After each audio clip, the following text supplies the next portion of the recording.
Hello guys, myself Kulaipa, and today's session we will cover Snowflake and Spark integration. And the overview is we will try to set up SBT in order to get these Snowflake related JDBC drivers, and we will write some application in Spark to read the data from Snowflake tables, and we will try to run application using Spark Submit.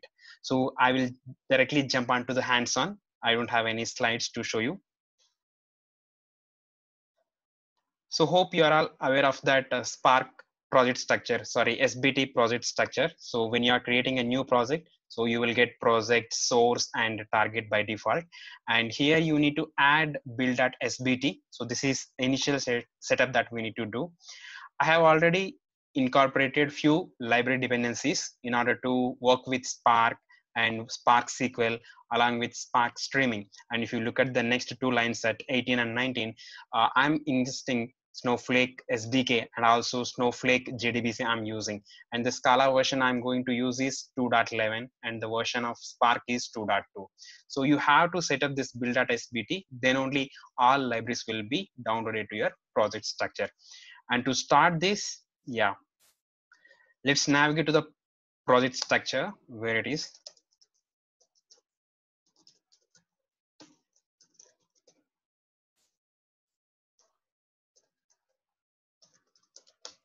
Yep, I'm in Spark project.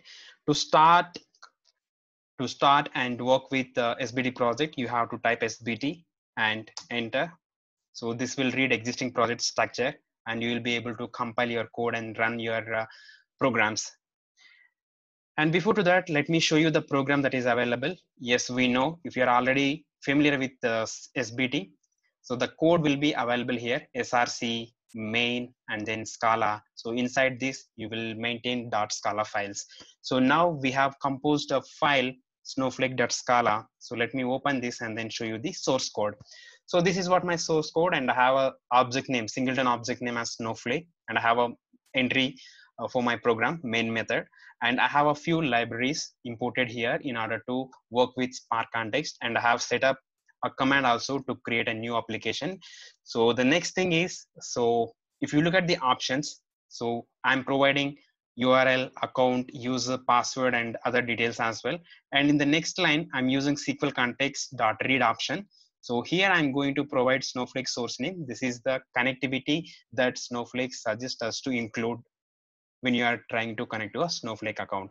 And if you look at the options, yes, I have SF options, which includes all the connection details. And I'm specifying job seekers table. So let me go to the Snowflake account and let me query this.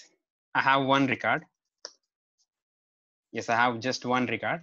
And if you look at, I'm going to display the data of that particular DF, and then I'm stopping the Spark context. So that is a simple application we have. Yes, let's go back and look at the window. Yes, I'm in SBT project. So to compile our code, just hit the compile.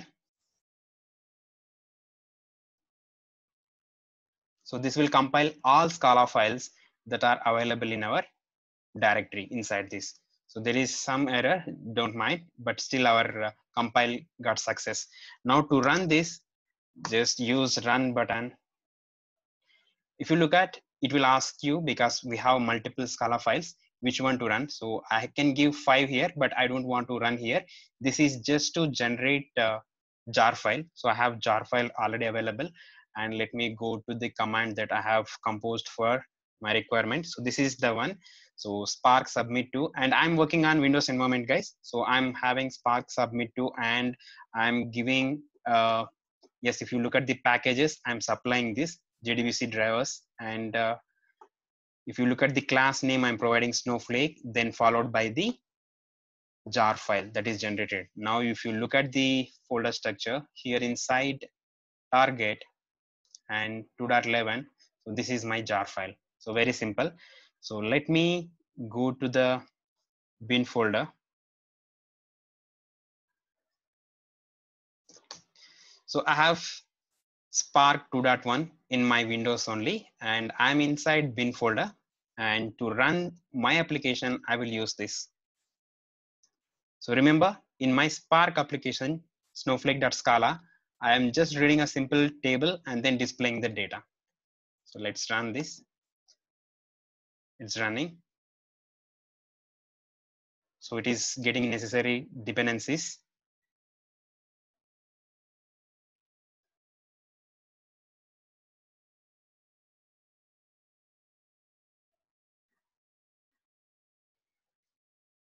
So executing query. If you see here, select star from job seeker. And yes, a file format, everything it is setting up by default. I'm not composing any query. And yes, yeah, that data has been displayed over here. If you look at, yes, ID, name, location, that's what we queried in the Snowflake account. So that's how you will integrate Spark and Snowflake. So main thing you need to do is you just open build.spt and provide dependencies. And as well as when you are running the Spark submit, just provide this connection details. This is must and should. So packages, you are going to use Net, Snowflake, and JDBC details. That's all. So that's how you will work with Spark and Snowflake. So you can process, you can compose your transformations, and you can massage your data, you can transform your data, and you can finally load back to Snowflake again. So that's the session. And if you have any queries, you can comment me. Thanks for watching. Thank you, guys.